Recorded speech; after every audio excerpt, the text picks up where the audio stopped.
everyone, welcome back to the Nintendo Prime Podcast, episode 99.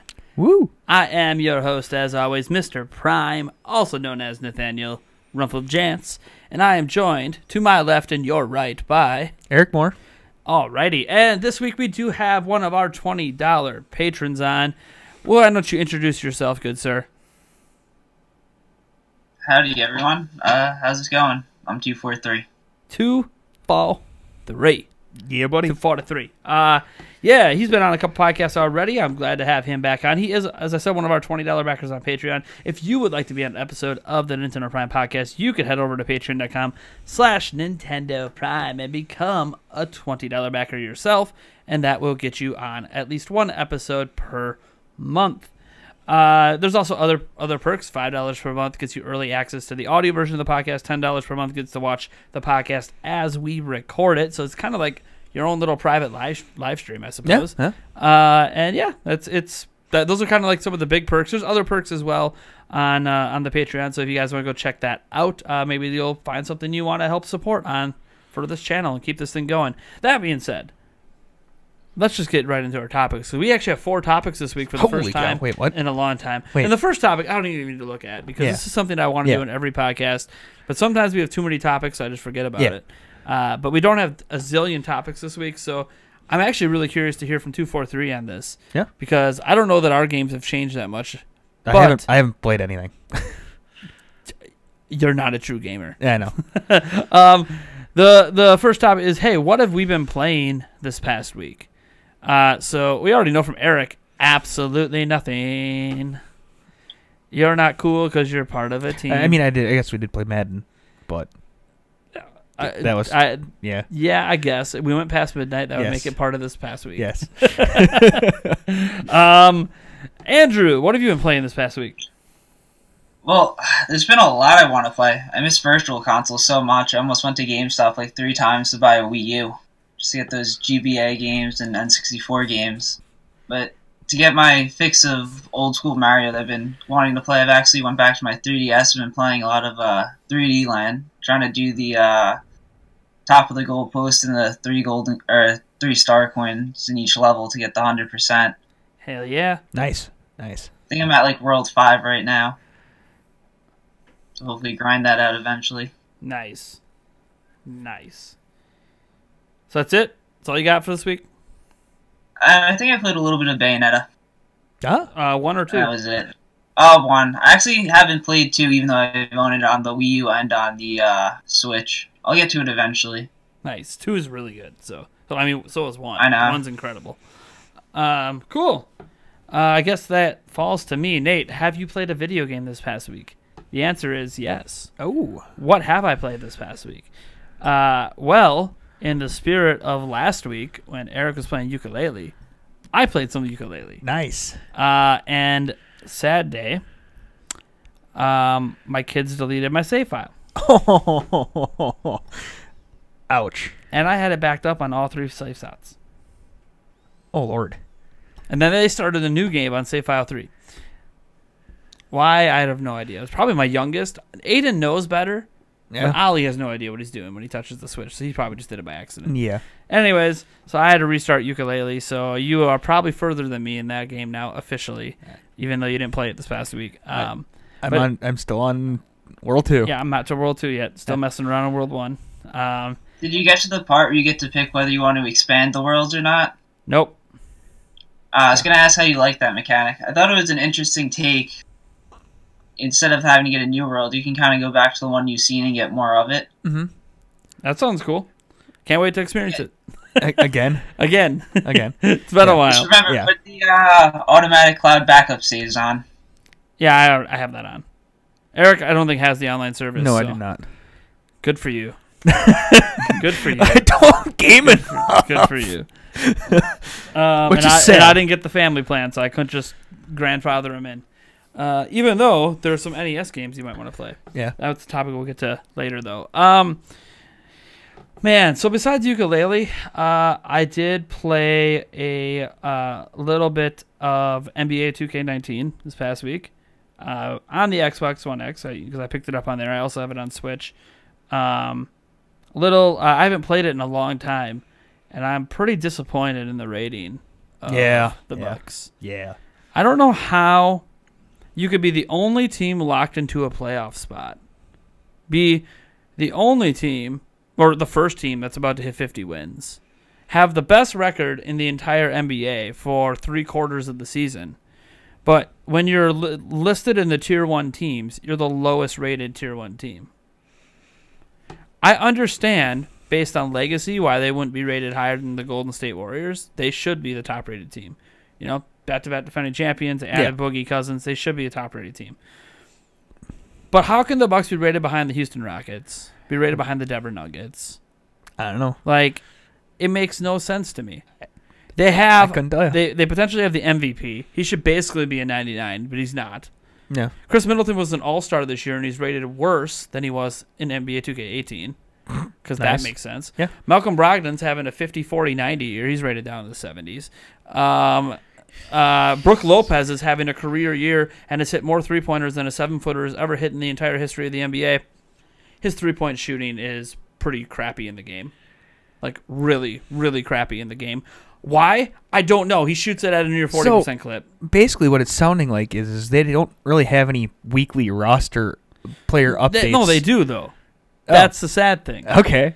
They just don't care to update the Bucks. If you went and you simulated, I'm going to have to try this. If I've simulated a season with the Bucks as they're currently rated, I guarantee you they'll just barely make the playoffs. Yeah.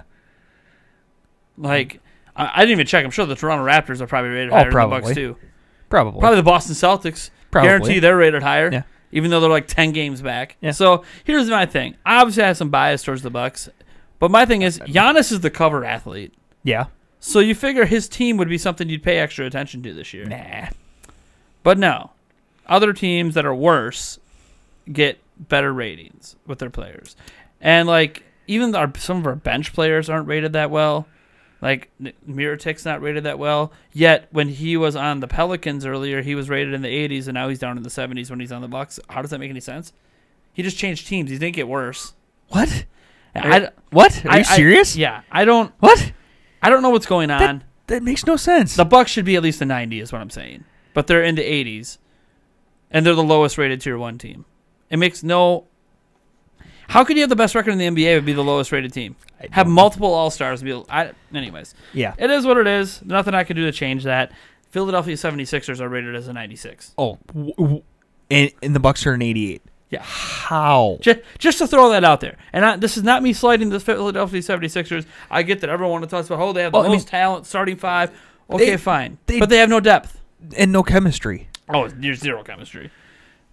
Anyways, I digress. Yeah. But in video games, chemistry doesn't matter. So I know, but that's the thing.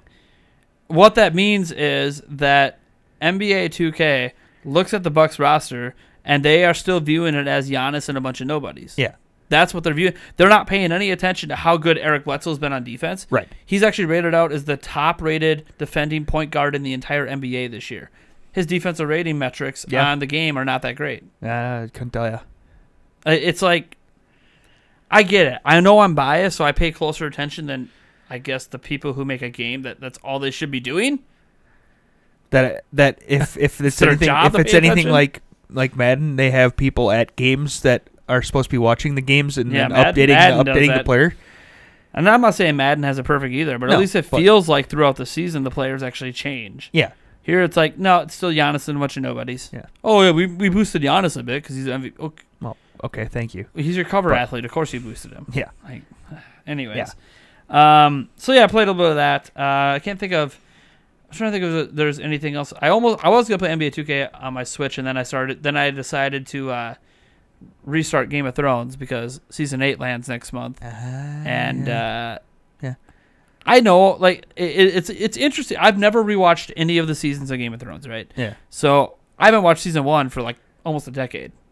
So start up Season 1, and I'm like, it's really good. Like, this is just as good as it always was. But it is very, very strange watching Season 1 when I already know you're going to die, and you're going to die, and you're going to die, and you're going to die. Like, I know everything that's coming. So it's a little strange watching it the second time around when I already know, like, because this is a series, where people just die. Oh, yeah. So, like, it's interesting rewatching it, just knowing that all these people are dead, and then just realizing how much you wish they weren't dead because of how good their characters are. Yeah. Like, yeah. The poor guy that's in God, I can't. I don't know why I'm drawing a blank on it. The name of the actor that plays the I'm forget that plays Eddard Stark. Sean Bean. Yeah, he dies in everything he's in. Oh yeah. He's one hell of an actor, and every character he plays dies. It's like, no, you're too good of an actor. No. He's really good at death scenes. He's really good at getting his head chopped off. Yeah. I'm not to that point yet. I'm only on like episode 3 or 4 in season 1. But anyways, it's good that it's good going back through it, just because the reason I want to go back through it is, one, this is the final season, and I have a sneaking suspicion there's going to be some references and some things happening that are going to reference things from prior seasons that we haven't really had followed up on yet, that I forgot about because they haven't been followed up on. Because that's how the book series works. Like, there's something that was mentioned, and then like you'll never like hear about it again until like 2 books later.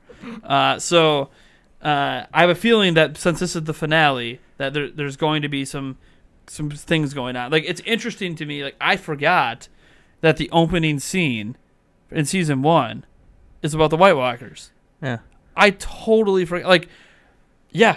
We already know that's one of the big culminations of the final season is the White Walkers. Yeah. But it's like, but they were there. They were mentioned. They were there. The Literally, like, you literally saw them in the opening scene. Yeah. Because everyone's focused on, like, some people asked me the other day, who do you think is going to get the throne? I'm like, who do you think is still going to be alive after the White Walkers come in and wreck face? The whole place is dead. Like, did you forget that they have a dragon now? Yeah. Like, yeah, they killed the dragon and then brought that dragon back to life. I don't know what's happening. I mean, it's very clear what's happening with Jon Snow based on the trailer they put out there. But I mean, I think we've known for a while what was going to happen with Jon Snow in terms of his heritage. But yeah. Anyways, I'm that's why I didn't get to play anything else, because I just started that. I'm getting recaught in Doctor Who. So yeah. See, here's my thing. I apologize if this entire month I don't play a lot of games until Yoshi comes out, because I'm Game of Thrones in all my free time, baby. Yeah. I got season 8 coming.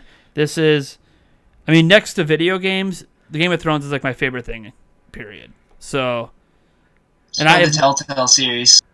I've never even played the Telltale series. Huh. I probably should play the Telltale series for it. All right, cool. And Eric played absolutely nothing. He's watching Doctor Who. I am. Sorry. So let's just get into our second topic, and this one, I have yet to talk to anyone else about it. Labo VR. So for those who might not know the news, I don't know how you can't if you follow this channel, but if you don't know, there is a Nintendo Labo VR kit coming. There's a starter kit that comes with just the goggles and a gun, like a gun for a game or whatever, and then there is the full kit, the Toy-Con 4 kit, which includes all of the Labo stuff for the VR. So a whole bunch of different stuff, like 4 or 5 things. And then there is some variety kits, 2 variety kits, that if you bought the starter kit, you can get the variety kits, and then you can end up with the same thing as the full kit if you want, if you buy all the variety kits. And it's all the same price. Technically, you save 2 pennies if you buy the starter kit, and then you buy each of the other ones, because it's $39.99 and $19.99 and $19.99 versus $79.99. Someone was arguing with me on Twitter about this, about how they're not the same price because it's 2 pennies cheaper. Oh my lord! And it's like, okay, close enough. Yeah, but then you have to like hope that all 3 of those things are in stock versus one thing too. So right. Anyways, yeah. I don't know. I'm just gonna end up getting the big boy kit and just calling it a day. Yeah. And that comes out April 12th. So nice, interesting. Like a month. So, yeah, just over a month. By the time this podcast goes out, a month. So, what I want to know, hey, you guys have seen the Labo VR stuff, right? Yeah. I just saw the articles. Was there a trailer for it that came out? No. Of course not. Why would there be? They make this big announcement, big thing, VR, everyone's interested in what's going on. No video. No even glance at what these games are that we get. Oh, God. No explanation. Yay, like, Nintendo. oh, there's a camera, and like I think it was on a Facebook post, a random Facebook post. It mentioned like that you'll be taking pictures of sea creatures and stuff, and that's not mentioned in the email they sent out about it. That's not mentioned on the official website. That's not mentioned on the Twitter post about it. It's an obscure Facebook post. That feels like somebody's pulling something out of their rear end. It feels like Nintendo doesn't know what they're doing Yeah, there's that. Oh, sorry, correction. Let me pull that back. I don't think it's that Nintendo doesn't know what they're doing. I think they know exactly what they're doing, and they know that this doesn't look good, and that this is really bad. But they had all this R&D put into it because all these Labo kits, like there's an elephant, a camera, a bird, the gun, were all actually all of those cardboard creations existed in the original Nintendo Labo trailer. So that means that they've been working on this whole time. So even if it was bad, they were going to release it anyways, is the way I feel about it. Yeah. And the reason we didn't see any footage, usually when you announce like a game or a new thing and you're not actually showing it off when you announce it, chances are it's because there's something wrong and you're trying to hide it for as long as you possibly can. Yeah. Won't surprise me. But we haven't seen it. So who knows? Maybe Nintendo just doesn't know how to market a VR game because they don't know how to show it off. So they're just going to say, screw it, you had to experience it. Yeah. So I don't know. I don't know. It's also possible that this could explode and be one of the greatest things that happens to Labo. Possible. Don't know. But what are your guys' thoughts? Switch doing VR and doing it through Nintendo Labo. And Nintendo, by the way, is advertising this as like a child/family's first VR experience. That's how they're advertising. Mm-hmm. Yeah, because they're not trying to pretend this is an HTC Vive, right, or an Oculus. They're saying this is a family's first experience of VR. And you were saying something about like ages 7 and up versus normal VR. Yes, which is they 12 said and up. 7. It is rated 7 and up in, I think, the UK. However, all other VR devices say 12 and up. So some people wonder, just because it's rated, that's just the content. Yeah. Should a 7-year-old really be putting on a VR headset? Wow. I don't know. What does it say on the 3DS? 3 and up or 7 and up for 3D? For 3D, I don't know. I think it's 6 and up. Yeah, for 3D. Just out of curiosity. Yeah. So, and that's actually a nice comparison. Like the 3D effect in that, that's like 6 and up. So is the VR really going to be worse? I honestly, all VR is in this case is just taking the Switch and moving it closer to your face. So normal kids anyways. Yeah, that's my thinking. I'm going to let my kids try it out at least once anyways. Kids are normally sitting there playing it like this anyways, so it's... Fun fact, all of the photos of it show that you have to hold the glasses to your face. Oh, fantastic. Because all the things you make just attach to the VR headset. Well, so like the elephant. Stand up a VR headset and spray paint it red. You're wasting your time. Oh, jeez. So get that 3-prong controller out. Oh my God. So what do you got? What are your guys' thoughts on this in general? Like I've already made a whole video on it, so I'll kind of let you guys take the stage. Go for it. It's hard to say without the games, Nintendo, even though they want to say they're a toy company, all their main products are software, really, when you look at the sales, and there's really not, looks like a lot they're showing yet. They could have some surprise, like you see the camera, like they could have some version of Strat. They couldn't, do that Virtual Console, which they failed to do on 3DS. So without really seeing the software and what you're going to be doing with it, it's really hard to judge. Sure. Yeah. And I feel like, too, why they're not doing marketing is they're doing, get all your Virtual Boy jokes out now, here's the product, and then we'll do, like, the full marketing closer to launch. This way, everyone can say, oh, it's going to be headaches and eye pains all the time, and then, they do some hands-on demos and stuff after that storm's passed, and they can kind of rebuild, the marketing and stuff. Yeah, that's possible. But why... My thing is why would you announce something if your initial plans for the announcement is everyone's going to hate it? So we can rebuild the marketing. When you want to just have positive no one's marketing going to hate it. I think they had that big hurdle of comparison. Like, the Virtual Boy is a real big failure on Nintendo's part. Yeah, it is, but I don't see anyone comparing it to Virtual Boy. They're comparing it to what VR is and how bad VR was when it used to be on 720p screens. Yeah. And this is another 720p screen. Yeah. And apparently this maybe Nintendo has some magic going on, but how VR has worked this entire time on a 720p screen gives you a lot of motion sickness. It's really bad on your eyes, like even for adults. So like there's this huge hurdle of people trying to imagine how VR is even like safe in a Labo form with Switch. And we don't know. Like, it's not addressed. Right. It's an obvious concern Nintendo should have known was going to exist. Uh-huh. And it's not addressed at all. Are you sure about that? I said should have known.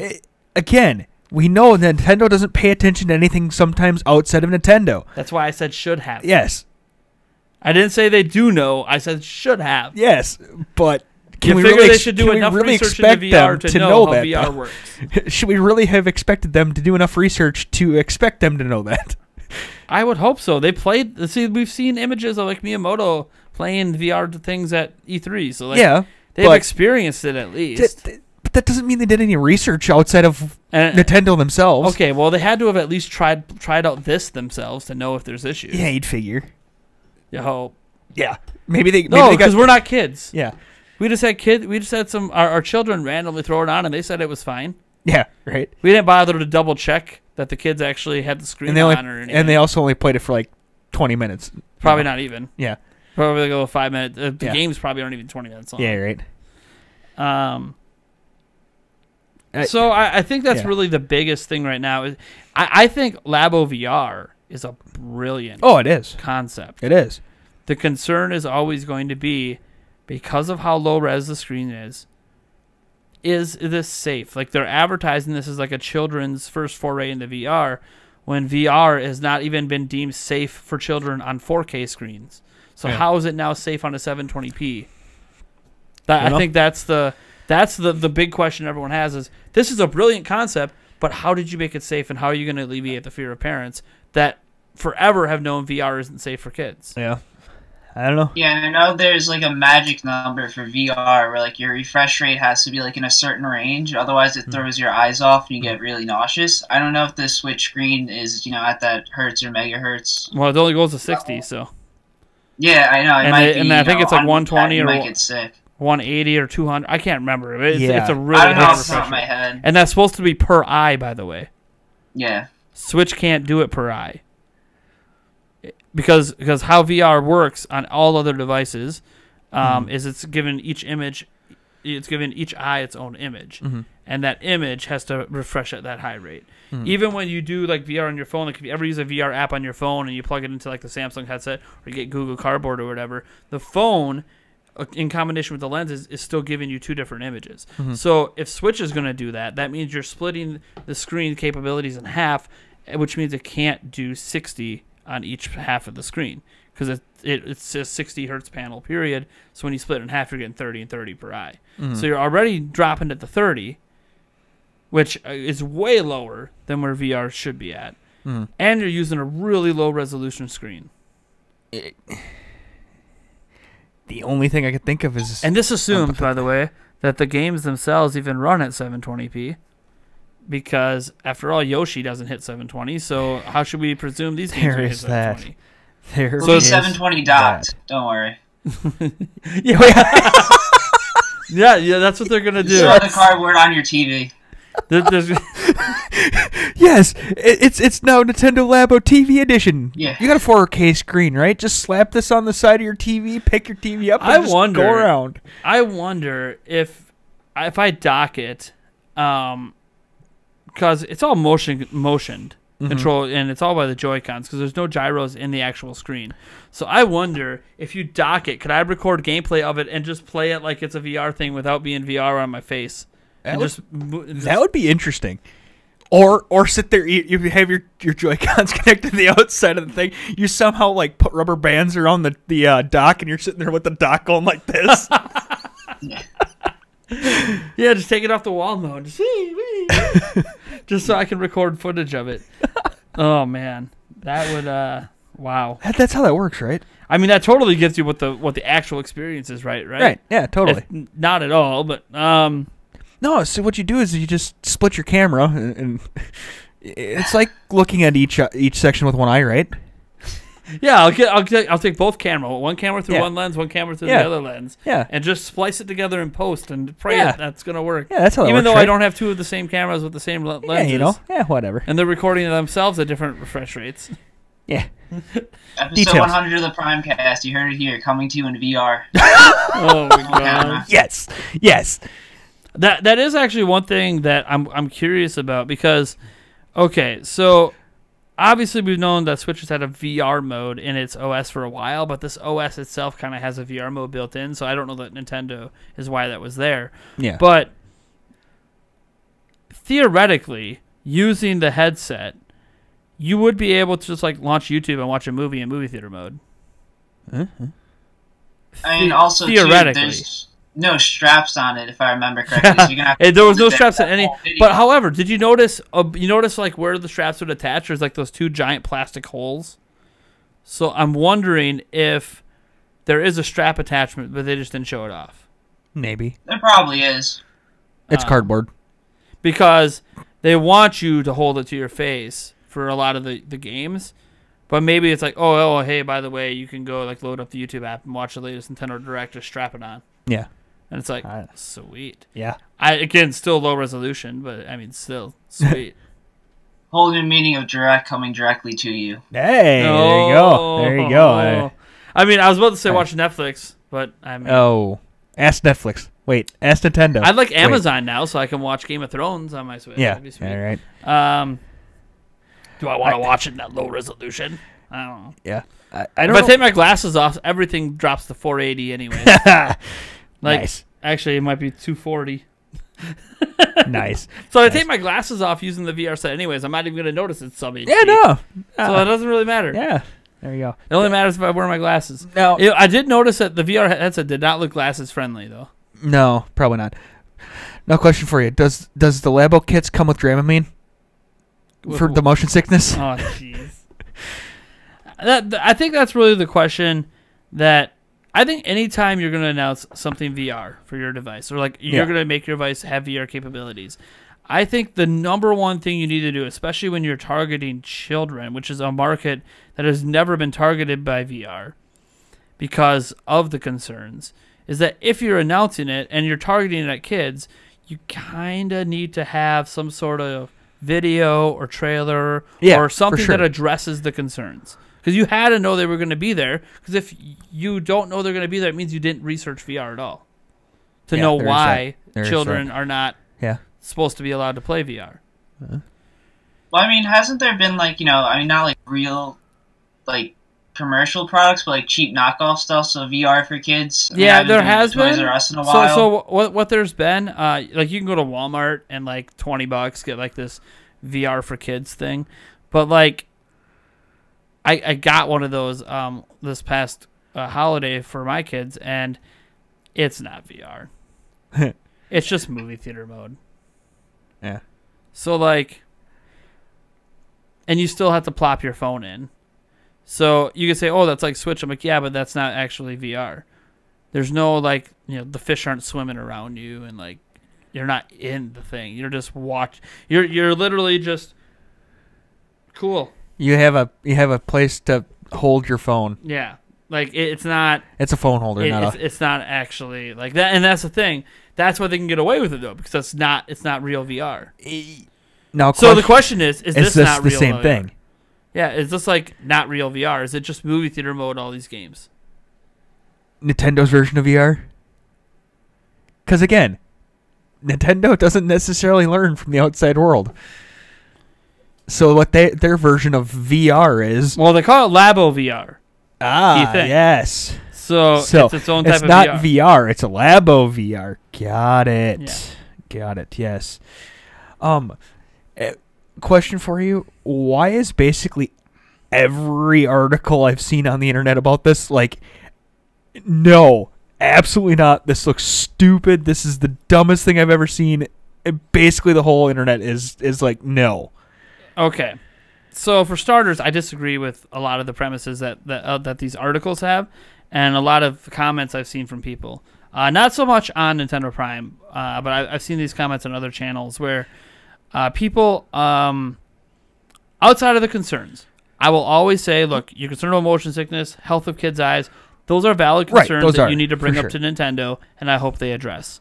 But I also think a lot of the complaints aren't because of the inherent health risks, or because it's 720p. How does this work before we even see it in action?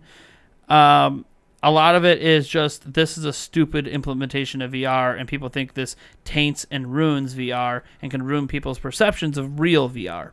And here is my reasoning that I think all this is stupid. Nintendo is calling this a family's first VR experience. I'm sorry to tell you guys, a family's first VR experience is never going to be a $1,000 plus product. And there's that. And you could argue that maybe they should go to an arcade or someplace that has a VR setup and just enjoy that. And there's probably plenty of families who have. I know I have. But it's... How do I explain this? It's a do-it-yourself kit for kids and families to build their own little mini games for VR. Mm-hmm. What's the harm in that? To me, this is like saying, oh, I actually saw this, I think it was Liam Nielsen on Twitter who put this up. He's like, all the people complaining about Labo VR and how it ruins VR and it's going to ruin perception of VR and all this stuff. Man, remember when you used to drive those little Tonka trucks as a kid? God, that ruined cars for everyone, didn't it? It did. Didn't it? It ruined everything. My son has one of those. Ruins it. Yep. Because that's not anything like driving a real car. Ruins it. It's for kids. Yeah. This is a children's toy. And I think that's the hard thing people are having a time accepting this. Yes, Nintendo needs to explain how they can make this work for kids, but it's a children's toy. It's like saying a Hot Wheel ruins the Tonka. Ruins the car. It may not be that they can't accept it. Maybe it's just because VR has never been associated with kids that they just can't somehow make that connection because it's never been there. So it's not that they're not accepting of it. It's just that they literally cannot view VR as something for kids because it's never happened. I mean, yeah, that's like, I think that's a fair argument. But Nintendo is very much keeps saying it's for kids, it's for kids, it's for kids. So it's kind of like, I feel like people need to change their mindset. And this is what's weird. Journalists are having issues. And I'm like, journalists, do you not have children? Because if you have children, you can understand the difference between a toy and adults. Right. Okay? So, as an example, 2DS versus Switch, they're not the same thing. No. They're just not. But they both play games. Right. There's a difference. So, like, Labo VR versus Oculus VR. Actually, let's not even go to Oculus. Let's go to the stepping stone. Labo VR versus phone VR. Okay? Or Google Cardboard VR. Or Google Cardboard VR, which is phone VR. So yeah, you have Labo VR. Next step up is probably phone VR. And then after that is probably the PlayStation VR. And then after that, you get to the expensive stuff, right? Mm-hmm. And then obviously you also have like the individual pod station VRs you can see somewhere. Like we actually have one at Oakwood Mall right now. There's a pod station. Oh, really? It's only open for like 2 hours of the day. Of course. But okay. Anyways, so you have all that, right? There's like levels to this, right? Mm-hmm. Just like there is to gaming, right? Pinball used to be considered a type of video game. So like you could argue like that's an early style video game, and you step up from there to different types of video games, different arcade cabinets, and then home consoles and handhelds and different control schemes from joysticks to dual sticks to buttons and whatever, touchscreens, all that stuff. So like there's layers to this. So like do mobile games ruin console gaming? No. I mean, you may get some arguments on that, but well, you can argue about monetization methods, but that's just corporate greed. Right. The actual games, like Breath of the Wild, is not the same as Oceanhorn on a phone. It's not the same thing. Right. So, like, the argument that's being made and the fear-mongering that's being put out here about Labo VR is, I think, people's lack of understanding of the difference between a toy and what they want VR to be. And also, it does not help, again, that Nintendo hasn't put a video out. No, Nintendo hurt themselves with it. To show the difference between Labo VR and, like, They don't even need to show the difference. They just need to show what it is. Right. All we're showing is, here's what all the cardboard looks like with some kids. Yeah. And I know one of the articles that I read was like the top 5 things wrong with Labo VR, and it was like it showed the pictures of each one of the VRs, and it was like this kid screaming into a cardboard box with a gun on his attached to his face. Oh my lord! I was like, is it a gun or is he Pinocchio? Yeah, right. And it was like this elephant mask. I was like, oh, good. Okay, I get it. You're being satirical, and it is funny, but yeah. I think the big issue is that Nintendo didn't show it off, and when you don't show it off, it just leaves people. People are going to assume things. Yeah, like if they would have showed it off, they could have maybe easily, like if they would have showed even the games, right? Like it's hard to convey the games because an Oculus and like a Vive, like you can have it, even PlayStation VR, you could have it on the TV and on your headset, so other people can watch what you're doing, and even though it's not the same as putting the headset on, they can kind of get a feel for it a little bit. Right. With Switch, you can't do that, so you have to have Nintendo present it because they're the ones that would have the modified Switches that they could run a cord from it and show it on the TV and also the things. So it's something that definitely needed a commercial. I don't mind the ghost dropping of it. Like, this probably should have been put in the Nintendo Direct, but I understand why maybe it didn't because it's targeted at kids. Mm-hmm. But you need to release a trailer along with it to at least show it off and explain how it works, what the games are like. There's going to be a Labo VR Garage. For those who don't know, Labo Garage is where you can like take the tools that are used in all the various games and build your own game out of it. It's kind of cool. And how is that going to work with VR? Like, that sounds insane to me. Right. But we don't know because we don't even know what the individual VR things they have are. So right. It's all the other Labo announcements they've done, they've had a trailer that showed off what you could do. This is the first one of the 4 kits they have now that they haven't had an associated trailer to explain it, and this is the one that needs the most explanation. Like when you show off Labo initially and there's a cardboard piano, you get the idea. You press a key and it's probably supposed to make a noise, right? Like a piano. Yeah. You know, when you put on a VR headset, what's it supposed to do? I don't know. Yeah. Present you what in VR? Yeah. Do you get to wander around the African plains as an elephant or what? I don't know. Yeah. So, I think that's probably the biggest issue. So here's the thing. I don't have an issue with this yet. I have concerns, but I don't have any issues yet. But I do think Nintendo should have released a trailer with this announcement. Yeah. And maybe by the time you guys see this podcast or hear it, maybe there will be one because maybe Nintendo's hearing it. And they're like, okay, we got to address this stuff. Yeah. But considering it's a weekend coming up, I doubt they're going to do anything over the weekend. So my thing is, I think they just handled the announcement poorly. But I think I guess my best case scenario for this is that Nintendo presents it, and it is that basic VR experience, right? Like, it actually, what we have to remember is Nintendo has done stuff like this for kids before. Do you guys remember on the 3DS? Do you not remember the AR games? Yeah. No. I mean, glasses free 3D, could use it at 6. Like, these are gimmicks and neat things that me as an adult, I got over it pretty quickly. I thought it was cool at first, and then, all right. My son, he still plays those AR games like crazy. Like, these kind of simplistic first introduction to AR, like the AR on 3DS isn't great. Pokemon Go's AR is arguably better, but 3DS is a better introduction to it for kids. I'm kind of questioning if it isn't more of an AR, but because it's attached to a... There's no camera on Switch, so it can't be AR. Okay. True. Oh, yeah, you're right. Yeah. Yeah. So it's some form of virtual reality. Yeah. Or at least movie theater mode. Yeah. One or the other. I was going to say, something wouldn't surprise me if it was more of an AR type of thing, but because it's attached to a headset, they now call it VR because it's attached to a headset. I don't know. But because, yeah, you're right. But that's my thing is Nintendo has done these like first AR, first 3D, right. Glasses-free 3D experience. And it's been highly like successful with kids. Mm-hmm. So my thing is like, I don't have a reason to doubt Nintendo created something successful for kids. Mm-hmm. Labo itself is for kids. So I don't have a reason to doubt it.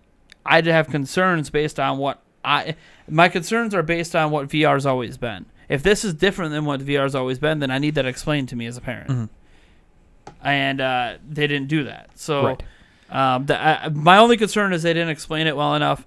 But best case scenario, the games end up being decent. They don't hurt the kids' eyes. They figured out something with the lenses that they put into the headset where they made it so they reduced headaches in 99.9% of cases or whatever it is. They've had it tested by a scientist or some sort of government regulation that says that will come out and say it is safe for kids of this age and above. Mm-hmm. Because I think that's something parents do care about, is not Nintendo telling you it's safe, but having like actual people who are in the space that evaluate these products for safety for people, telling you that, okay, this is safe for you while these other VR sets are not, because they're using a different type of lens that is that has been thoroughly tested, and maybe this is why the VR kits didn't come out sooner, because it was still going through government testing or whatever. Yeah, it's possible. So I don't know. I mean, obviously I'm just guessing and spitballing, and none of this probably means a whole lot of anything, but I think it could work. Yeah. I don't have a reason to be upset yet, is what I'm saying. Yeah, I get you. Concerned, not upset. All right. This next topic. You're reading this one off. Why? Because I have to add additional details after. So. Oh, Lord. So, Nintendo has a very weird strategy for mobile gaming. This comes from a quote from an interview. Okay, I suppose. You know, you throw me these things, and I never get a chance to ever read them beforehand. So I always love just reading live. I suck at this stuff. So, okay, since 2015, Nintendo has had revenue sharing agreements for smartphone games that it creates with partners like D&A Co. In some cases, players can spend hundreds or even thousands of dollars trying to win special items. Fearing such behavior will damage Nintendo's brand image, the company has asked its partners to adjust the games so that users won't spend too much, according to people familiar with Nintendo's strategy. Cyber Agent officials say Nintendo asked the game maker to adjust the games to avoid excessive spending by users. Nintendo is not interested in making a large amount of revenue from a single smartphone game, one of Cyber Agent officials said. If we managed the game alone, we would have made a lot more. So the game they're talking about is Dragalia Lost. Okay. Because Cyber Agent owns the development studio that made it, or owns 69% or whatever it is of it. Dena owns like 23, Nintendo owns 5. Anyways, so the idea here is that this Cyber Agent representative is saying, look, yeah, like Dragalia Lost is making, good money. I think it's one of the most successful, if not the most successful, Nintendo branded games on smartphones revenue-wise. But it could have made a hell of a lot more. Mm-hmm. But Nintendo's like, no. Because we don't want our brand associated and harmed by being lumped in with things like what Candy Crush does, which I don't even think what Candy Crush does is that bad. I think maybe a better example is maybe Dungeon Keeper, or EA and these other studios where they milk people like crazy, and look for the whales, and they want as many whales as they can get. And Nintendo's like, we don't want people spending hundreds of thousands of dollars on these games. Like, we want just a large install base that everyone spends $10-20. And it's not a new strategy in terms of product selling. That's the sell low but get a ton of consumers strategy versus have a low amount of consumers but sell it for a high price, right? Mm-hmm. That's how traditional, smartphones example work that way, right? Like high price versus a low price smartphone. Low price might actually have the same internals as this one, but it doesn't have the brand name. So they're going for we want to make less money per device, but give it in more people's hands. Mm-hmm. Samsung, Apple, they actually have a pretty big market share, but their share is shrinking because of that low end now is catching up to the high end. Mm-hmm. So it's a interesting strategy that I don't know that anyone has ever even attempted on mobile. Yeah, it's definitely interesting. And everyone on mobile is just trying to get that one hit game and then milk the hell out of it. Yeah, yeah. And Nintendo's like, we're just going to release 2-3 games a year, and collectively over time they're all going to equal out to one big game. worth of revenue. Yeah, you've seen it with Fire Emblem Heroes, where every time they're financial breaching, they're just like, yeah, this game ranked in like $300 million this quarter. Well, that's collective. They don't report collective. individual anymore. Yeah, they used to do how did they do it? God. Okay, when they did the financial reports, on the actual report, they don't list the individual revenue per game. What they would do is, this is our mobile revenue, and then this was Pokemon Go revenue. Yeah, I was gonna say. They separated Pokemon Go revenues out probably because they didn't have much to do with that. They just get like a small cut from honing IP rights and stuff. Also, that game is insane. Yeah. With how much money it's made. Anyways, but now they combined it all together, so now you just get one big number. But what you do see once in a while is when Nintendo does like the Q&A stuff, or I'm sorry, when they do the briefing, what they'll do is that you have the financial report. The report won't tell you what each individual game made. They really don't tell you for any game. They'll tell you sometimes how many units sold, but on phones, it's not really about unit sales. But what they do sometimes, they'll throw up that graph that like this is how much, like every now, I think it's like once per year. I think it's the final report of the year. They'll put up this is how much money Super Mario Run made compared to this other mobile game compared to Animal Crossing and Fire Emblem and all that stuff. So like I think that's what you're thinking of, Andrew, is that once per year they kind of give that graph that says, hey, here's how the games are performing. Or maybe it's coming from Sensor Tower. Maybe it's Sensor Tower, the one that analyzes all those mobile ones. Maybe they're the one that did the graph for Nintendo games. Yeah. Maybe Nintendo never did that. I don't know. I know I've seen graphs that show that like Fire Emblem Heroes was like their biggest success financially, even though it had a much smaller install base. But I wonder if Nintendo didn't tell us that, if that was Sensor Tower. It could have been. I remember seeing the articles on it a while. I don't remember off the top of my head where it came it's from. been a while. I know Dragalia Lost is doing really well in comparison to Nintendo's other games. Mm-hmm. But yeah, the people who like own a majority of the developer being like, yeah, but it could be doing way better. And you can tell like it kind of upsets them a little. Like they almost wonder, should we have even partnered with Nintendo for this game? Yeah, great. Like, yeah, we got Nintendo's marketing, but we could have had a smaller install base but made more money per person. Yeah. So it's interesting because Nintendo is actively telling their partners, hey, you can't nickel and dime people. Mm-hmm. Like, you can have, obviously, revenue things in there. Like, I mean, Nintendo has loot boxes in Animal Crossing and Fire Emblem on phones, but they feel more intuitive, right? Like, they feel more optional at times. Mm-hmm. You don't have to buy them. Yeah, like, you can fully enjoy Fire Emblem Heroes without ever spending money. There are some definite mobile phones where it feels like you are almost forced to buy them if you actually want to progress in the games. Yeah. Yeah, if you actually want to built around that. Yeah, I know, and I'm really bad at that. Actually, I might not even play this year. We'll see. Yeah. You won't play it, then I'll pick it up and be like, "Oh, dude, they improved this. They did this and that. Yeah. Damn it. They finally made it so we can. I don't even know. Yeah. I don't even know. Select what innings our relievers come in. Yeah. They added relievers. I don't know. Right. There's relievers, but like, anyways. Yeah. So my thing, I guess, is just that. I think it's just interesting, and I think it takes a big company like Nintendo to try to pull something like this off, because you need a company that isn't reliant on the revenue, so they don't need they're not like an indie developer that really needs the money, because it's going to take a while to build up the library of games to get that white whale style of revenue in from multiple games. And I like the strategy because I think it's a more long-term thinking strategy. Yeah.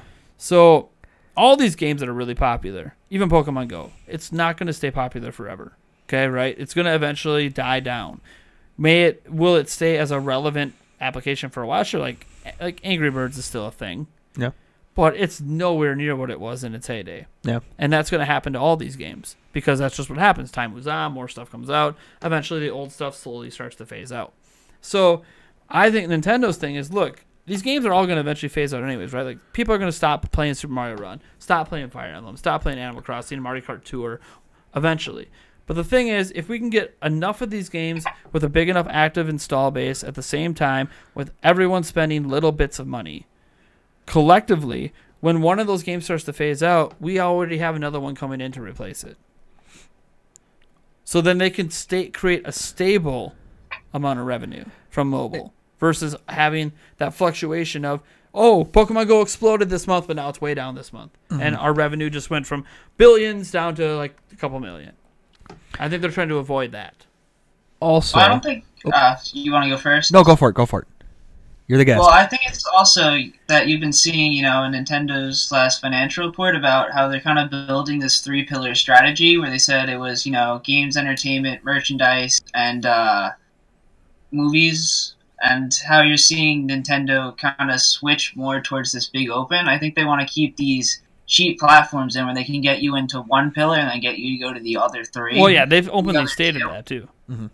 And yeah, they said like they want you. Like if you play Super Mario Run, they want you to buy a Switch and play Odyssey. Right. Yeah, and I think they kind of saw what happened to Activision, where they got really greedy with like the Blizzard stuff, and you see a lot of people kind of jumping off that ship now. Their stock is gone pretty much way down. I think it's at like half this point from what it was, a year ago. And you're really seeing them be really brand conscious right now. Even like with the stock buybacks they announced, a few years ago, they want to get their value up and their brand up. I think they really they used to kind of look towards Apple with like the way they would develop products and be very kind of forward thinking and do their own stuff. But I think they're starting to switch more towards Disney and how they're kind of like steering the ship. I mean, maybe it's just the new CEO, what he wants to be and his vision for the company. Yeah, I mean, I think what Nintendo's doing is like if you look at like Apple, I would say the big strategy Apple tries to do is they're not trying to have stable revenue.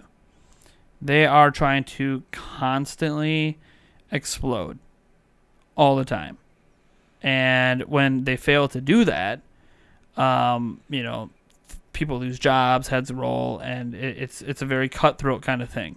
And that's the way that Activision and stuff is like too, right? Like they're EA, like they're trying to always drive profits to record levels, and not just like revenue coming in, but actual profits.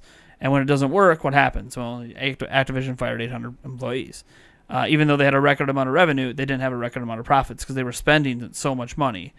So they fired employees hoping it would fix it. And then they're like, hey, but by the way, just because we fired these people doesn't mean it's going to fix anything. It's just kind of we hope. Wow. It's weird, right? So like you look at what Nintendo's doing, and Nintendo doesn't handle their employees the same as these other companies in general because they're a Japanese company and they just have a different way they handle things. But what's interesting is that they're looking at this. To me, you mentioned Disney. Well, what does Disney do? Like Disney obviously grows their profits and this and that. But one thing you can say about Disney when it comes to their revenue, if you ever glance at the revenue reports, extremely stable. Extremely stable. Like, because of weather, our theme parks didn't do as well this year, but everything else was doing fine. And other years, the theme parks will do better because the weather was better, and then maybe our movies weren't as good. So like everything just stays stable. They don't ever really see massive declines in money. They just stay kind of at that constant, and obviously it works for them because they might be the biggest company in the world. I know they're not the highest valued.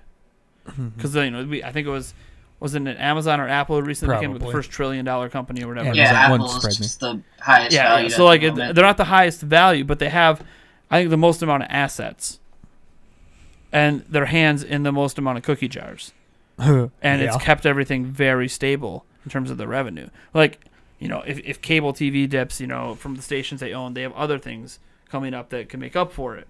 Because they've made sure that their hand is also firmly in the streaming bid. Like they have their stuff on Netflix, they're starting up their own streaming service. And they have that draw where, they're Disney. They're going to get people on their streaming service.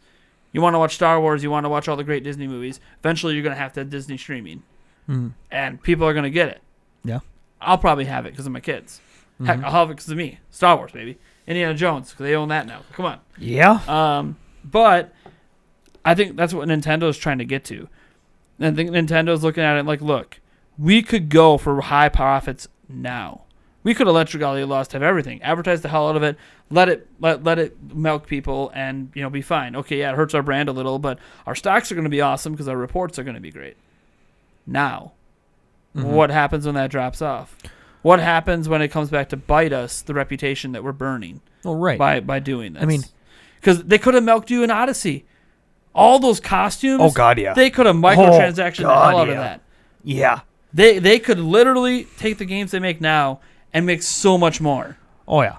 But they're worried that, well, that's a lot of money now. What is that going to do to us 3 years from now when people are tired of it? Mm-hmm. And so I think their strategy is not only diversify their revenue, so mobile, Switch, movies. They're opening up 2 theme parks over the next 10 years. Yeah. Their idea, I think, is we want to not just grow our revenue, but when we're growing it, we want it to be a stable sort of growth.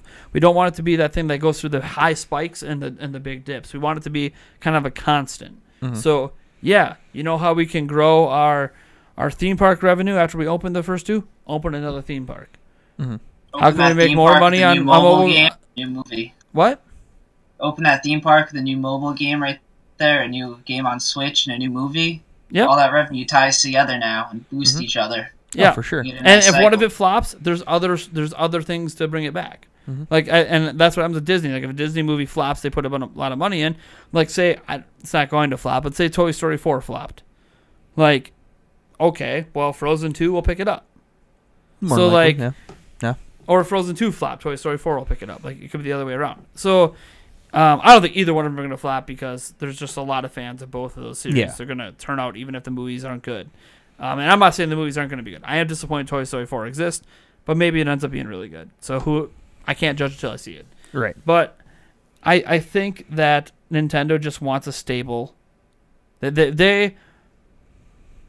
think they realized after Wii and DS. I think Wii and DS was a harsh lesson for them. Because that's the most money Nintendo's ever been worth. Most money they've ever made. Mm-hmm. Biggest Nintendo's ever been. I mean, Nintendo was getting stupid big. 250 million systems out there, billions of software sold. Like they were at a point where they could have realistically started just buying out some AAA studios if they wanted and just tried to own this industry. But they didn't. And I'm not saying they should have. But what I'm saying is I think what they learned is they caught that lightning in the bottle and became massive. And they tried to get the lightning in the bottle back again, and they never quite could. Now, Switch obviously seems to be on track to be another lightning in the bottle thing, but it doesn't feel the same because it doesn't feel gimmicky like how they captured the lightning before. Mm-hmm. This feels like, oh, this is just recognizing consumer demand in the marketplace and meeting that demand. Mm-hmm. So I think that Nintendo now, after the big drop off after Wii and DS down to 3DS, which is still the worst selling Nintendo handheld of all time, Wii U, which is the worst selling home console of all time, if you don't count Virtual Boy. I think that was the 3DS is really the worst seller. Really? Yeah. Well, no, technically Virtual Boy is handheld, I think. No, Virtual Boy is considered a tabletop. Oh, okay. I mean, it's still at 73 million, which is hard to believe. Yep. It's hard to, yeah. I know you're like, man, that's the lowest selling. I'm like, yeah, go look at the sales of the other handheld. The DS at 150. What was the GBA at that it did? GBA was at, gosh, I don't want to get, here, I'll look it up here. Off the top, I don't want to get it wrong off the top of my head. I know it was over 80. Let me see. Game Boy Advance. Lifetime. I know the original Game Boy was over 80 for sure. Oh, definitely. Didn't that break 100 too? I think that one broke 100 because they considered the Game Boy generation to include the OG Game Boy Pocket, and Game Boy Color as all one thing because they all play the same games. Mm-hmm. So to them, that's like their DS and DSi, or 3DS, 3DS XL, 2DS, new Nintendo 3DS. So they just consider different versions of the same thing. Where were the sales here? List of best-selling stuff here. It's just gonna have. Okay, so DS. All right, so Game Boy, the Game Boy Color, etc. That was 118 million. The Game Boy Advance was 81.5 million. And DS is obviously like the number 2 best-selling video game thing in the stratosphere. Ever. Like it's just behind the PlayStation 2. So 3DS right now is the worst selling Nintendo handheld platform. And with how much the sales have tanked, it's probably never going to catch up. It's 7 million back. It's not going to get 7 million more in sales. So that's the thing. Like, it still sells incredibly well. And I think that's Nintendo showed them there's still a market in handheld, but it was the worst. So was Wii U. So it's technically the worst generation they've ever had. And I think Nintendo looked at that and said, we can't have this again. So not only do we need to diversify, we need to solidify how we're making money in this space. Yeah, getting burnt with the Wii U, you really saw when the casual audience didn't come back. Yeah. And I think they looked at that marketing and kind of building those 3 pillars. Like, you can really see the dots of where their thinking's coming from, how they want to go. Definitely. Sure.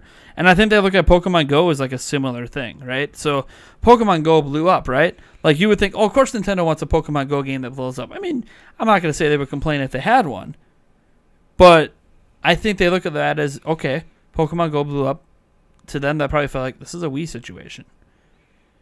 If we rely so heavily on what Pokemon Go did and we chase that, we're just going to fail. We can't chase that. Well, they did that, and with Let's Go, they only got like 10%. I mean, again, it's still, 10 million. I don't know that like Let's Go is chasing Pokemon Go. I think with Let's Go, okay, so they said fishing. What? It was more fishing, trying to get the people who are on. Yeah, well, what they were trying to do, I don't think they were trying to like make it like this massive seller. I think what they were trying to do is get some of the Let's Go. They were trying to do the Nintendo strategy of you play the mobile game, then buy the console games. Well, okay, Pokemon Go is vastly different from, other Pokemon games. So we need a tweener game to help get that stepping stone in. So I think their hope is that. Not so much that Let's Go sold a zillion copies. I mean, it's selling well. It's over 10 million. But they were hoping that it drew in, even a few million. Say it drew in like 5 million Let's Go players or Pokemon Go players. They're hoping that in drawing them in, when Gen 8 drops, that 5 million is going to go by Gen 8.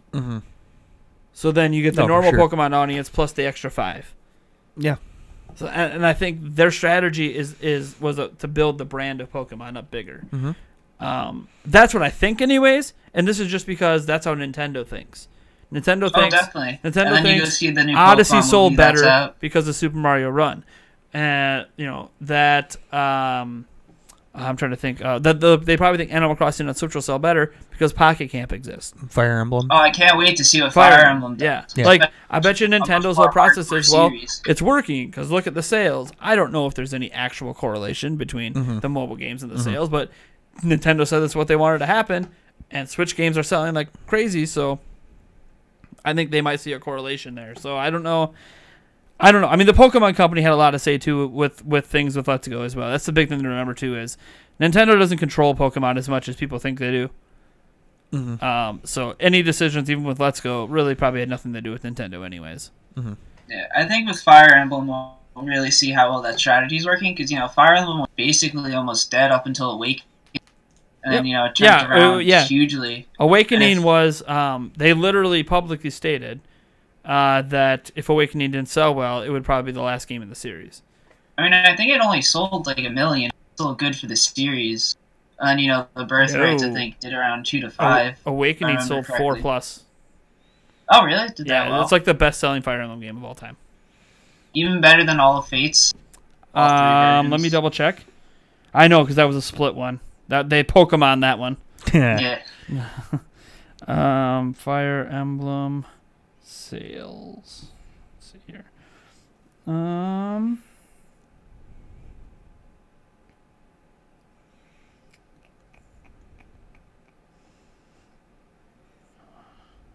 trying to find one that's more up to date here. Let's see this one.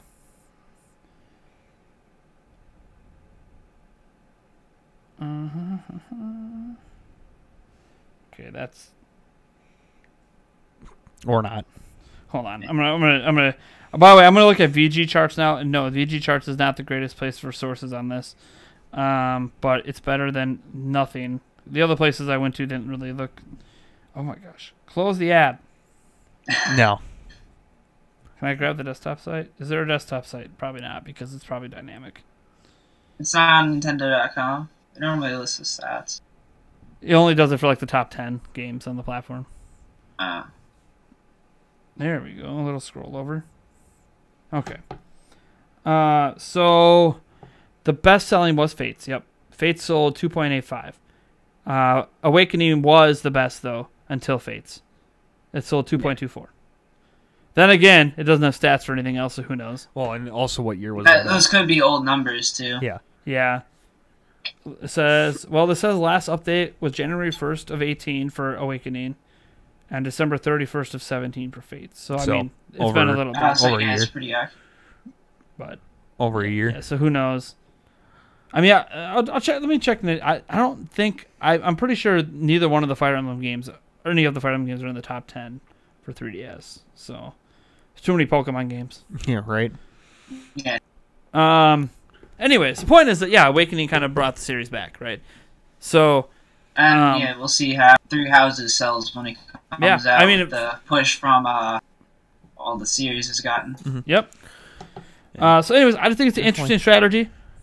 Anything else to say, Eric? Yeah, I think what they're thinking is that, by, making games that only, you only spend a little bit on here and there, you're more apt, or at least I would be more apt to play the next game from them. If I enjoyed this game, I'd be more apt to play the next game because I know it's not going to charge me through the rear end, blow my pocketbook out. Yes, they may be fun, but after a while, you only have so much money at the end of the day, generally. You're always making more. Yes, but if I started playing a game and I ended up realizing I was spending probably way more than I probably should on it, and I'm just like, all right, this is going off my phone. I'm done with this, and I kind of stopped playing games similar to it even. And so it's like, I'm done with this. To be fair, I think the reason that we got so addicted to tap sports is because we really want to play a baseball game. Well, yeah, there is that. And unfortunately, it only really exists, like a decent one anyways. Yeah. Only exists on PlayStation, and neither one of us own a PlayStation. No. So it's kind of like... Yes. Yeah, that one's kind of the money we exception. both spent on Tap Sports, we probably should have just pooled it together and bought a PlayStation 4. Oh, yeah. Easily. Yeah. You probably could have bought one on your own. Oh, yeah. Easily. Yeah, so maybe that's something we should consider for this upcoming summer, because we're both, once baseball season comes around, I know, gonna have an I'm already getting the itch because we used to play the 2K one all the time. I am already getting the itch. Yeah, I think we're gonna have to. Rusty's Real Deal doesn't scratch the itch for you. and here's the thing, RBI baseball, right? That's even on Switch. It's just not good. Okay, I don't want to say it's bad. It's just they're trying to make it into a sports simulation one, but it just isn't as good. It's so far behind even where 2K was. Mm-hmm. And heck, I mean, sure, I guess it's better than Tap Sports, but barely. Well, the one thing I do like about Tap Sports is it's literally tap, and you're good. It's easy gameplay. Yeah. But I'm gonna try to avoid playing it. Yeah, I think what'll help avoid playing is if we get a PlayStation 4 and then we just play. Right. If we get MLB The Show, then definitely. I mean, think about it. Now I can Madden and NBA 2K it up. Manage my own team. For sure. Yeah. Fantasy team. But I think play against you. For ALNL. Sure. For sure. For me, again, I'm more apt to if I enjoy a game, I don't mind spending a little bit of money towards it. Oh yeah, I don't have on a mobile problem. game and stuff like that. Yeah. But it's when I feel like I have to spend the money to enjoy to enjoy it or get past a certain point. That's when it starts pissing me off. When they paywall you. And not necessarily paywall you. Because here's the thing. On it's an imaginary paywall. It's the wait 2 hours or pay $2. It's not even like that on Task Force. No. It's bad. It's if you even want to be competitive and advance, you have to kind of because the bottom line is you have to win games to advance. Yeah. And you can sim the games or you can play the games. But everyone's team around you is constantly getting better, and yours isn't if you don't spend money. Generally, yeah. So, you're just stuck, and you can't win, and you don't advance. You'll get... God, the first year we played it, that was... I spent, hardly anything on the game. Yeah. And that was the thing. I got, 6 levels up out of, the 20 there was, and I just got stuck. Yeah. Because my team wasn't getting better. Yeah. Seriously, we were buying, some free agents. Remember you could buy free agents and stuff? And as you realize, okay, when we started spending money, like, oh, no one buys free agents to be good at this game. Yeah. Those free agents are garbage. Yeah. People just spend money. Yeah. Buy players. Yeah. I'm like, well. And yeah, so it's like, oh, I didn't mind it at first. I'm like, well, I've got enough enjoyment out of to spend $20 here or whatever. Right. Then all of a But then sudden, all of a like sudden end of summer, you get to be like, oh, I spent like $300. That's not crap. okay with me. No. I spent $300 on a game that I'm vaguely enjoying in my spare time. Like, yeah. I'd rather just go buy a PlayStation 4 and MLB The Show and enjoy that infinitely until MLB The Show next year. Right. So I think they can. I think they're kind of trying to see that, keep these players around, and hopefully they'll go to the next game. Which then again, like we said, will build into. Oh, maybe they'll go get a Switch. Maybe they'll go to our theme parks. Maybe they'll go to here now. Maybe they'll go to our movies. Yep. They're just trying to keep you around, and not make you so angry with the look at how bad of a rapport that EA has. Granted, yes, they still sell a ton of games, they still make a ton of money, but they've pissed a lot of people off. They sure have. But they don't care. No, I know. White whales. Yeah. White whales. All right, let's get to our last topic here. I literally have it as WTF is going on with Nintendo Switch Online Service and the NES games. Did you see any of the NES game announcements for this I month? have not seen anything for anything. Okay, so they announced the games that are coming this month to the Nintendo Switch Online Service. 2 games again for North America. Which 2 again? I thought it yes. was... sure. Okay, it's 2 again. Okay. Granted, they're good games. It's like Star Tropics. Yes. What? Yes. You gonna get the online service now? Son of a... Hey, at least it's only $20 per year. I know. And you get to play Tetris 99 and Dodgeball again. And they got the competition for Tetris. And Tech Mobile. What was that? Sorry. They got the competition for Tetris 99 coming up. Yeah, I don't. He doesn't I don't care about He's not a Tetris. guy. I don't like Tetris. Puyo though. Yeah, I did kick your ass in that part of it. Yeah, you did. But that was probably the one that led to me doing the shots in the stream, wasn't it? Probably. Yeah. Yeah. I think so. I gotta get that game again. I gotta kick your butt at it. I gotta come back. You figured out Puyo way faster than I did. I did. And then you started liking it, and I'm like, no, he's liking it. This isn't good. This isn't good. I sucked at Tetris. I can't play Tetris. I love Tetris. But no, I love Tetris it was, 99. God, I can't believe I'm drawing a blank on what the games were. It was Star Tropics, and I feel like it was a Konami game or something. Yeah, there's a good thing we have Google. I know this.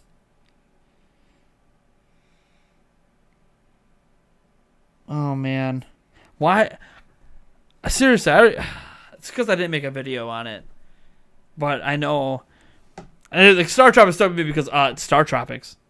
Yeah, there's that. And they're getting Fire Emblem in Japan, which sucks. Yes, we're gonna get to that here in a second. NES games this month. Super Mario 2? Kid Icarus. Oh. Yeah, Kid Icarus was the other one. So, okay, cool. I mean, yeah, I don't like that there's 2 games again, just like it was last month, and when it used to be 3. But here's the thing. We get those games. Japan gets 3. And they get, I thought Japan was getting 2 also this month. Nope. They added a 3rd. They initially announced 2, and now they have another one. So they have 3 games coming in Japan. I don't remember what all 3 of them are. I know one of them was Fire Emblem, because that's a big one that isn't here. But it's clearly ready to go. Fire Emblem and Kid Icarus, and I don't know what the 3rd one was. It's some obscure one that only ever released in Japan. But the thing is like, to me, it's not so much that Japan got 3. It's that they got 3 when every other region got 2. And they got 3, and one of them is a major game that every region originally got that's clearly ready to go for the service and has English translations. So why is it not released? Why is Fire Emblem stuck in Japan? Now, the caveat here is... I don't think Fire Emblem was ever released in the West.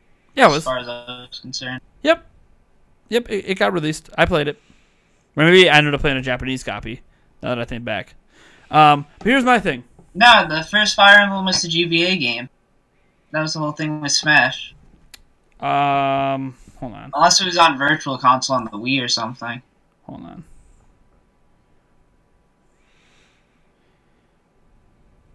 Very first Fire Emblem was an NES game. Well, first release, but not in the U.S. Yeah. Yeah. Well, yeah, but that's the thing. My point was, I think the point I'm trying to make is that Fire Emblem, the OG, did come to the West eventually. So that upset some people because the English translation already exists. So that they could have had that. But setting that aside, there's basically 2 points here that are upsetting me anyways. One, they got 3 games instead of 2. And they got a major game that other people didn't get. Granted, you could argue we got Star Tropics, they didn't get that. But here is my general complaint about the whole shebang. Why are there different games for different regions in the first place? Because different games sold better in different places, maybe? Just give all the regions... Like, if you're going to bring Fire Emblem there and you're going to bring Star Tropics here, well, give them Star Tropics and give us Fire Emblem. Yeah. Well, I mean, you can get it. You just can't get it translated. No, yeah, but that's the thing. That the caveat is you can download the Nintendo Online app for any region. Mm-hmm. So you can download the one for the UK, you can download the one for Japan, and get the games. But because they're not localized, you're probably not going to enjoy them. And I think Nintendo knows that, so that's why they're like, oh yeah, you could. It's region free, so you can download all these apps, but you're not going to because you're not going to like them anyways, unless you happen to have Japanese as a second language or something like that. So like, well, if you want to speedrun Fire Emblem, it's in Japanese for you already. Yeah. So like, I think my thing is just like, why? What are you? And here's another thing. This is just the general complaint overall. Why is it only 2 to 3 games per month? I don't know. I couldn't tell you. Why? Why are we still waiting for SNES? When did they say that was coming? They never said it was coming. Oh, they just said it was coming, and then they never said it was coming. Oh, okay. I thought it was hackers. Data dumped the app that found the SNES games. Got it. So Nintendo never confirmed any of that was actually coming. Gotcha. We just saw the data exist for it. And then an emulator exists for it. But we haven't actually... Nintendo has never said anything about it coming. They have said... Gotcha. They have hinted towards maybe having SNES games on it someday.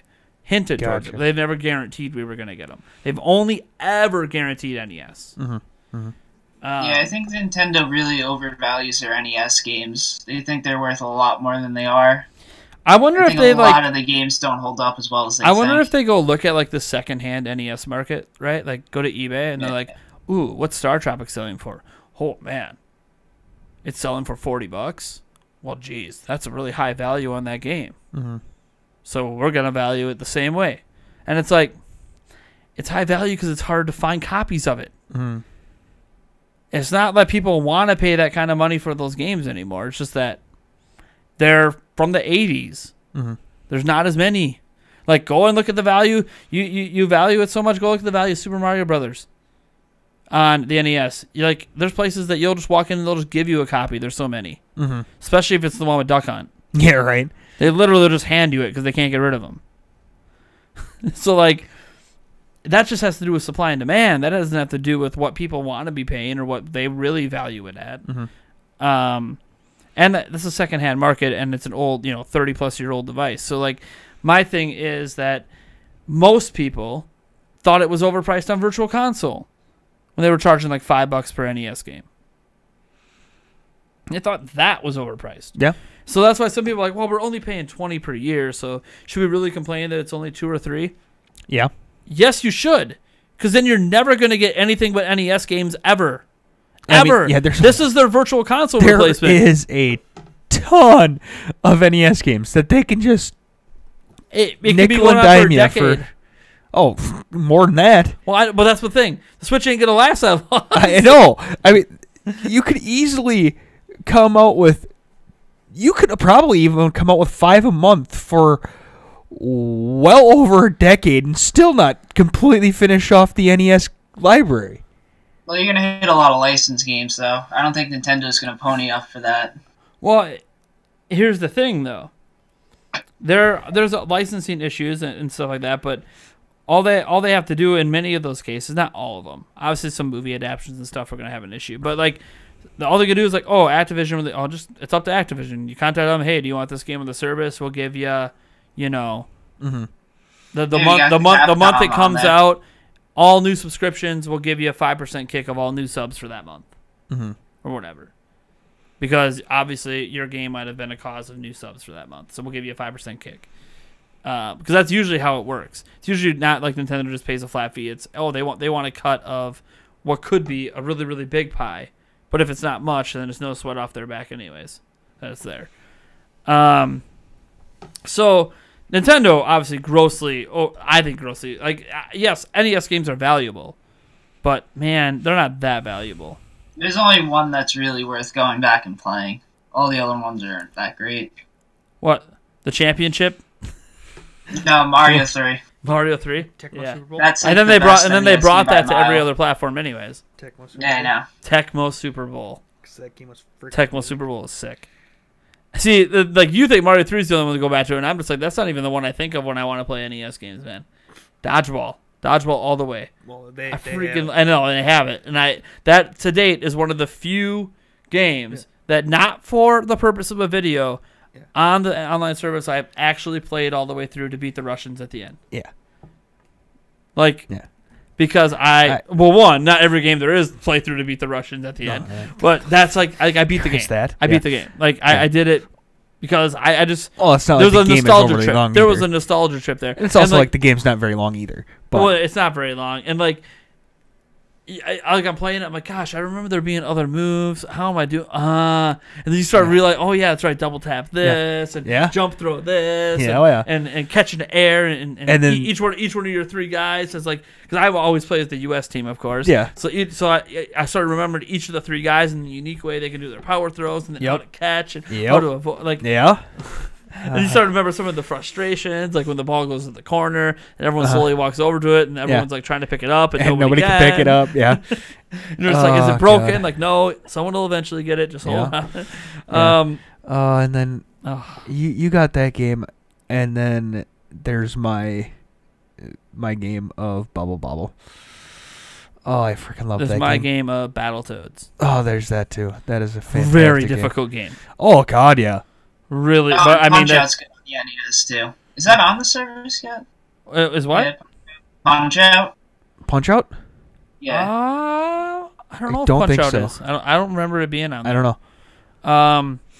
I'm trying to think of like there's the thing, like these are games I value, and everyone's gonna value different games from their childhood or whatever differently. But my thing is like, it's some regions are getting 3 games, some regions are getting 2 games. Makes no sense to me.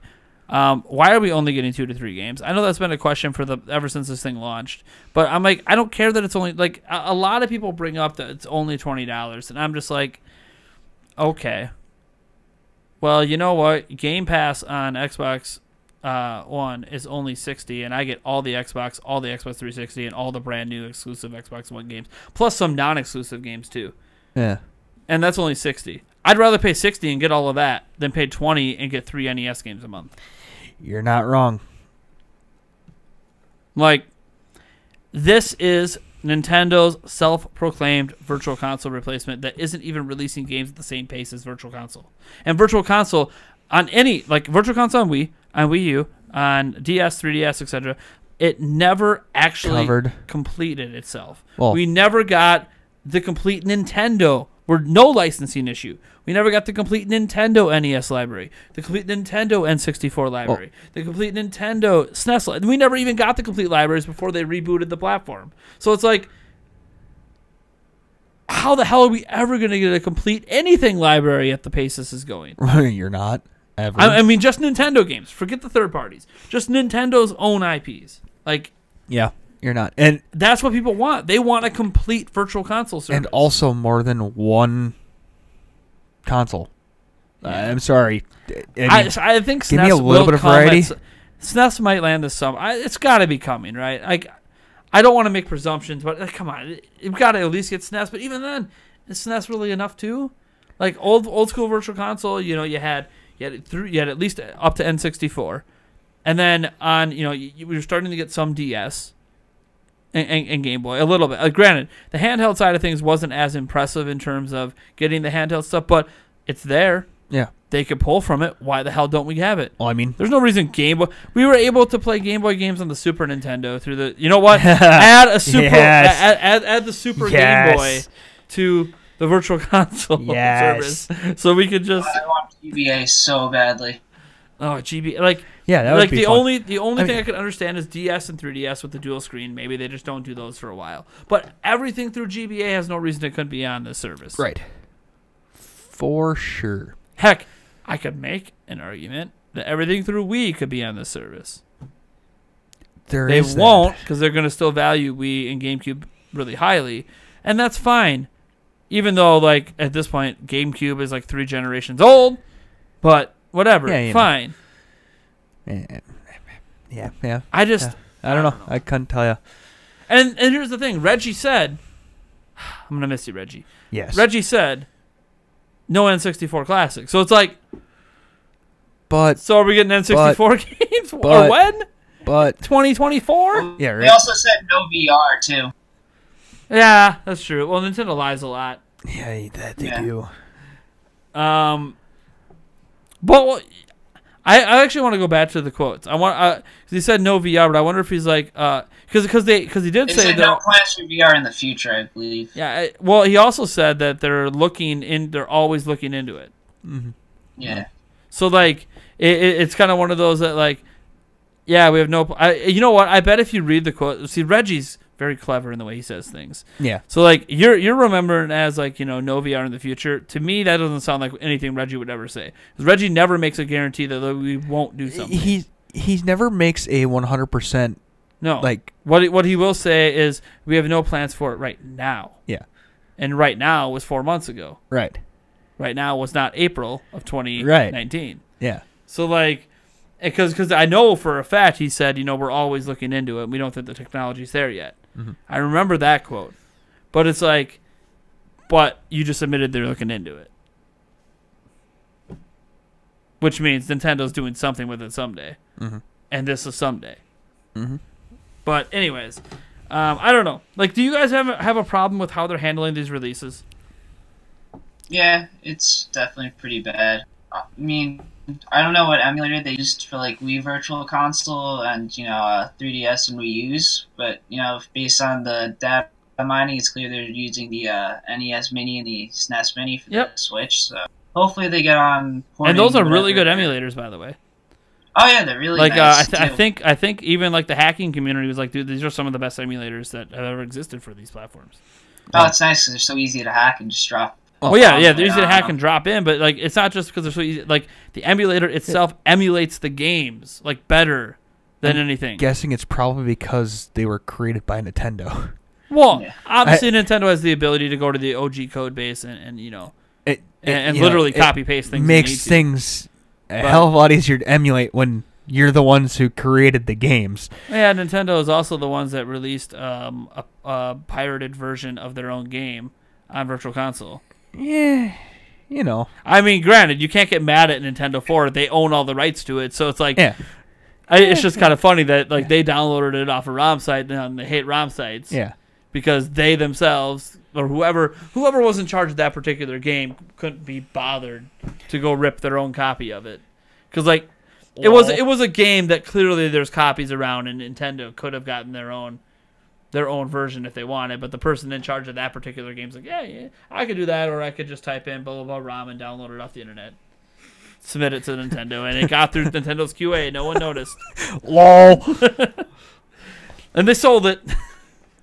I mean, again, you can't get mad. Nintendo owns it, but it's like, yeah, it's kind of funny. Yes, because that I wonder if that employee got fired once that was figured out. Probably. Because they clearly, I doubt Nintendo, when they told them that they're in charge of that game, that they meant go on the internet and download the ROM.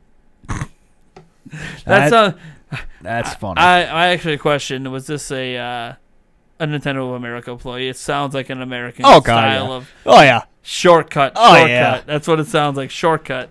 Why do the work when everyone else already did it for me? Damn straight. And what are they going to do? Get mad at me that I'm handing them what are they going to do, fire me? Game? Oh, crap. Yeah, you were supposed to rip it yourself? Psh, how do you even know? Work smarter, not harder. How do you even know the internet found out. I'm sure maybe Nintendo did know and they just didn't care at the time. Yeah. But like, since the internet found out, it's like, okay, man, like they knew we were lazy here. No. But Reggie just walks in and he's like, "You're hired. Now you're fired." Yeah, right. Oh, remember he fired Bill Trinan. Yeah. Bill Trinan still works. That was a joke piece they did. Yeah. That was funny. Bill. I miss Reggie. Does remind me though. He's still there. What? Yeah. Yeah. Okay. Here's the thing. Though. He's still there, but when's the last time that he's really made public appearances? It was like the Game Awards. Yep. Yeah. That was it. Yeah. He's not in Nintendo It Direct was the anymore. same thing last year too. He was at E3 though. He wasn't out. Yeah, but same thing. And he was at Well, the there hasn't been championships. an E3 yet. He was at the championships at the E3 stuff, but he's not at the Splatoon and the Smash ones now. He wasn't at the. Or was there one last year? No. Yeah, they had the E3 Smash Bros tournament and Splatoon, and there might have been an ARMS one. No, maybe ARMS I think was the year before. Yeah, I think Arms was here. But That might they have had been Splatoon and Smash January, last I year. think. They were streaming the Smash one on the E3 to watch when the championship was happening. Yeah. Yep. Now I think what you're remembering is the iconic moment in 2016 when he said, "I'm going to come back next year and kick your ass." That was 2016. That was the first time they brought the Smash stuff back. But No, yeah. wasn't that 2014 when they were doing the Wii U? Oh one? yeah, you know what? Yeah, that was the Wii U. Yeah, 2014. Even longer. As I said, but like, he just His public appearances have slowly been dwindling. yeah, and the moment he wasn't the face of Nintendo Directs anymore, I knew something was up. Mm-hmm. Because it's like, why wouldn't he be? It makes no sense. Yeah. Even if he's not doing anything funny, like he's just a good presenter. Why wouldn't Oh he yeah, be? definitely. Then they had Damon Baker do it for a little bit. Damon Baker doesn't work there anymore. Bill Trinan still works there, but I think he's just been promoted to a point that he's not a public face anymore. Mm-hmm. So, heck, he might actually manage the whole treehouse at this point. That's possible.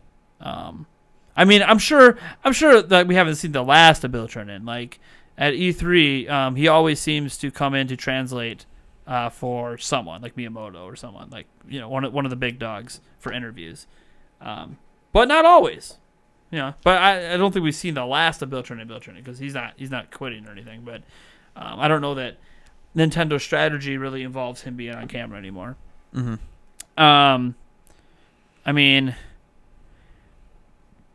It'll be interesting to see if Doug Bowser, now that it's been announced, if he starts to become More leading the directs at all. more public. I mean, he didn't give a quote with the Labo. I don't know if he was on video or anything with it. Well, he's been at a bunch of public events. Yeah. Like he was the one that's been at like a lot of the Nintendo New York things Mm-hmm. and stuff like that. I mean, Reggie was there for Odyssey at the Nintendo New York event.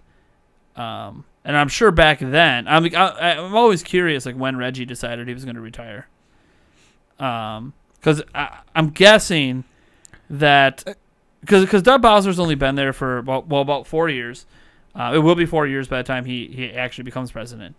And I wonder if that hire of Doug Bowser, if he knew 4 years ago he was retiring. Could be. And he's like, just gave Nintendo a timetable like, hey, 4 years, we got to hire someone to train him in. Mm-hmm. He Because probably didn't know, but the Chiefs board probably knew when they hired him where they wanted him to go. yeah, well, because like Doug Bowser, the fact that he went from one position to now he's president, it's like he wasn't at the company very long. Reggie wasn't either when he became president. Because Well, he took Reggie's old job, right? Chief of marketing or whatever. yeah, like it was very clear when Reggie was hired, with how short he was on that job before he became president, that he was hired with the intent of him becoming the president. Mm-hmm. So like, I think that was the thing with Doug Bowser. Doug Bowser was hired with the intent that he was going to be. It just no one really drew the correlation at the time. Mm-hmm.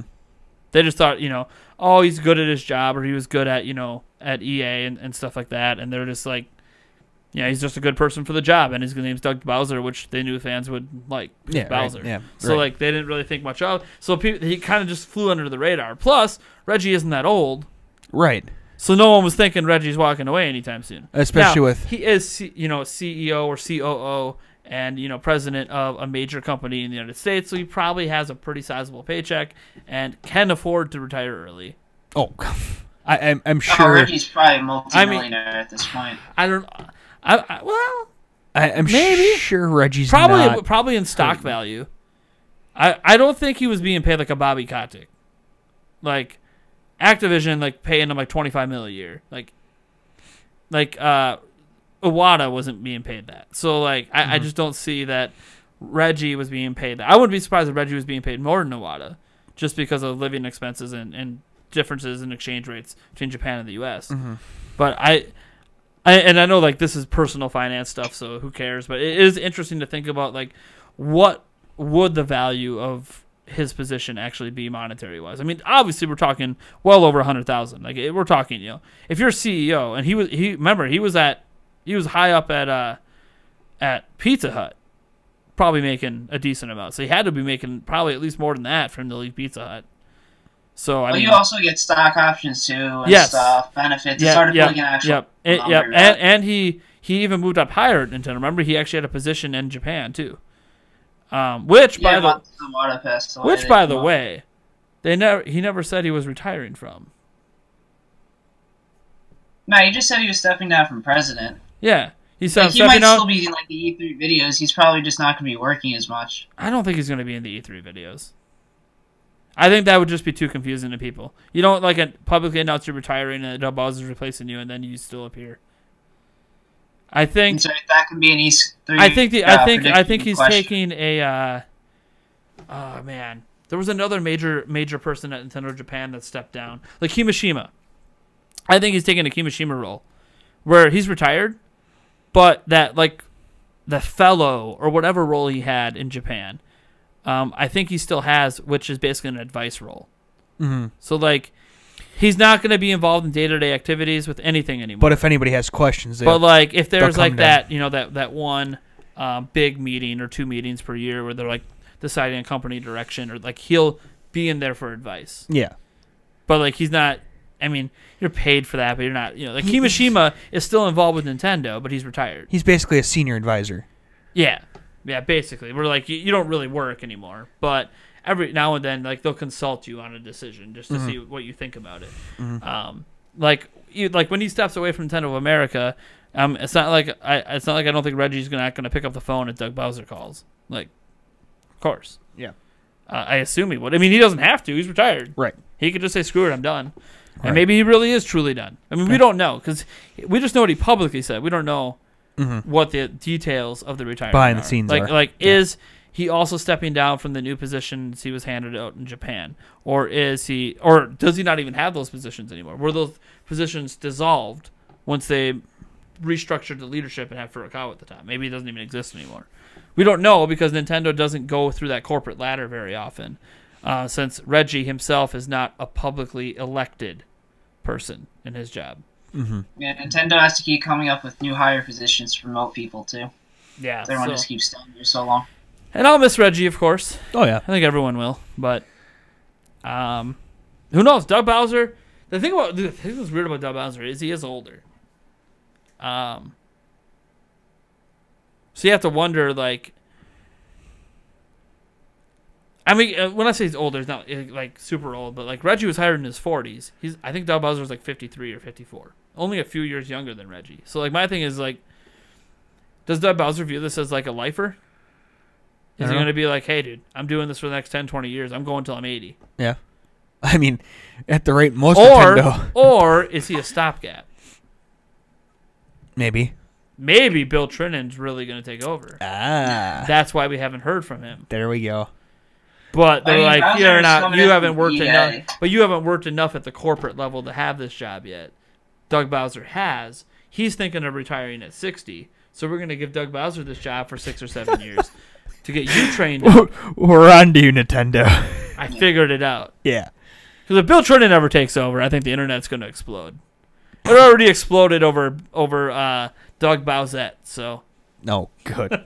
Oh, no, that's not a thing. Please, no. It was a thing. Oh, God, no, please. It was a thing. Oh, it's probably still a why thing. Why does it not surprise me? But at the same point in time, no, please, God. Why? Your prince is in another castle. Oh. All right. Well, thank you guys for tuning in for the Nintendo On Prime that podcast. Put Eric on the spot again. Where can they find the podcast at? No, stop doing that. No.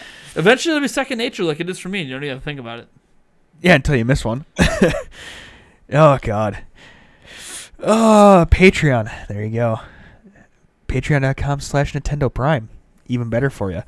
Then we have NintendoPrime.net. We have Podbean, Google Plus, iTunes. Google Plus? Well, the Google Plus. You mean the Google Podcast, Google Podcast app? Google Cardboard. Google Play? Yes, through Google Play. Plus is no longer around. Close enough. Okay. Google it. Google it. There you go. There's your Yeah, answers. we never mentioned Google that method. Google it. Can I Bing it?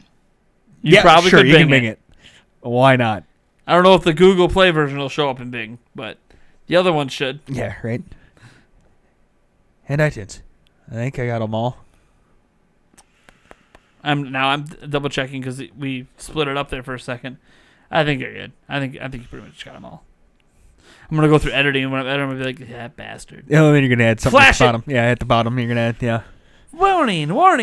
You can get it on Discord or something. Right. Well, theoretically, you can get it early, but that's through Patreon. Yeah, it's through Patreon. All right. Did all that stuff.